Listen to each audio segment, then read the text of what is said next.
This is a satellite image of the Mojave Desert in the U.S. It's a fragile desert ecosystem, dotted with wildflower fields and Joshua trees, which are iconic in this region. But over the past several years, the landscape has started to change. If you take a closer look in certain areas, you start to see more and more of these patches of blue. They're solar farms. And in this part of the U.S., many environmental activists and local residents are not happy about them. Joshua trees are torn down to make way for solar projects, causing quite an uproar. Just piles and piles of Joshua trees.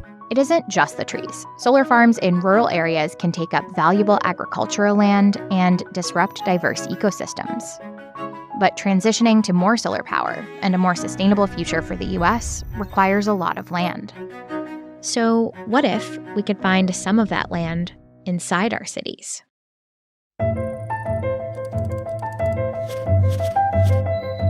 This video is presented by Delta Airlines.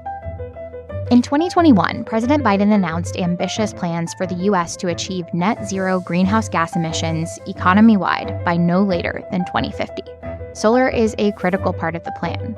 And over the past several years, as the U.S. has ramped up solar power generation, the vast majority of solar arrays have been built in rural areas. According to one study, over half of utility-scale solar facilities were placed in deserts, another third in croplands, 10% in grasslands and forests, and just 2.5% in urban areas.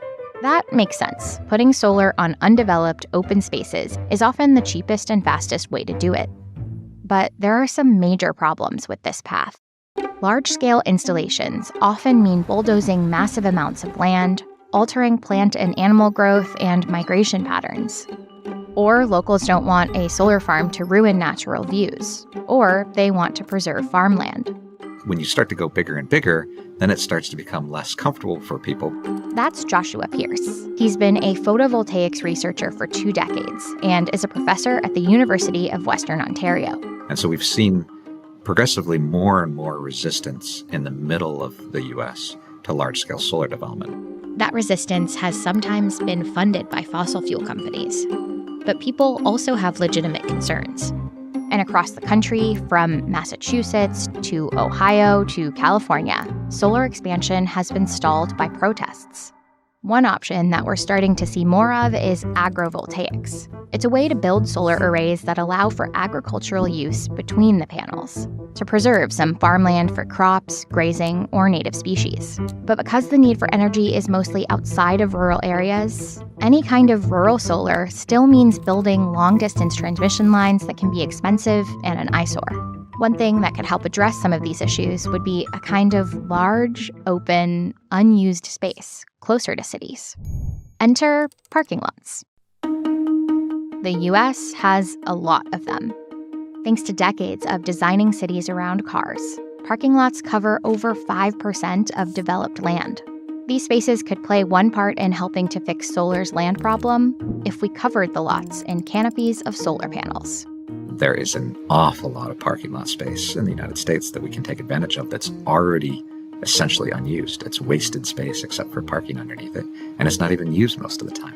It's an idea that other parts of the world, like France, are embracing. A 2023 policy in France will require that outdoor car parks with more than 80 spaces cover at least half the surface area with solar canopies. And officials estimate it could add 10 nuclear power plants worth of solar panels. Importantly, policy like this utilizes space that's already cleared land with little biodiversity, which is also close to consumers. And parking lot solar canopies could also provide shade to cars in hot weather and cover from snow. So why don't we see more parking lot canopies in the U.S. too? Like canopies that could cover Disney World parking lots instead of the solar farms they built on nearby land that used to be orchards and forests. Or covering some of LA's many parking lots instead of overbuilding in the desert. Well, the biggest obstacle to putting solar on parking lots is cost. The cost of putting in a solar canopy is going to be 50% to even 100% more than a conventional solar farm. The thing that makes canopies more expensive than a conventional solar farm is they're higher up off the ground, and so you need more structural material, and you also need more weight at the bottom holding them from blowing away. And so why would a company want to invest even more money to put in a canopy? There actually is an answer to that question. In 2017, Pierce co-authored a study looking into the economic potential of parking lot canopies and used Walmart supercenters as a case study.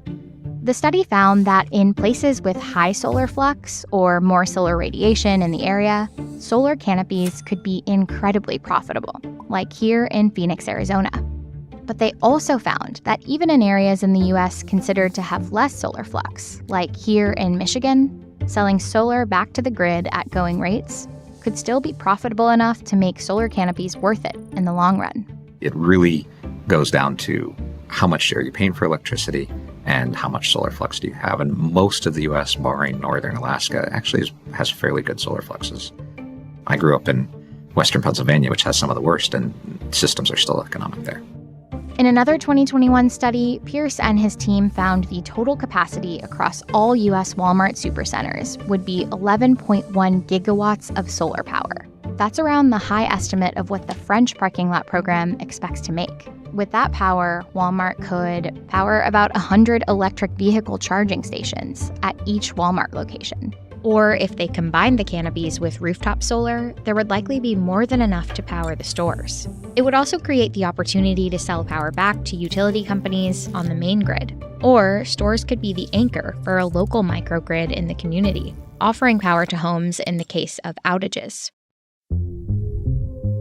This isn't a one-size-fits-all solution, but in good locations where companies can afford the upfront cost of installation, Pierce's research shows canopies could be a worthwhile investment. It's guaranteed under warranty to generally work for 25 years. It's an investment. You're investing in a capital asset, and it's providing you a return over its lifetime. You should treat it the same way you would any other investment. Only this one is actually good for the planet at the same time.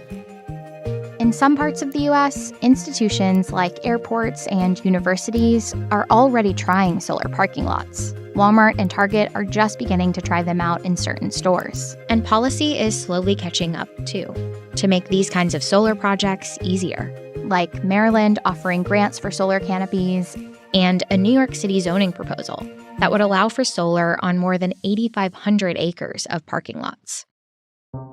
Parking lots can't fix solar's land scarcity problem on their own. The amount of solar production we need will likely require a combination of efforts, including in rural areas. Utility-scale arrays, canopies where we can put them, arrays on rooftops, and in other places like along highways, over landfills, or on degraded lands. But solar canopies are part of a large toolbox that could put a huge dent in our reliance on fossil fuels and point to a future where more cities are finding ways to give new life to some of America's most overlooked spaces.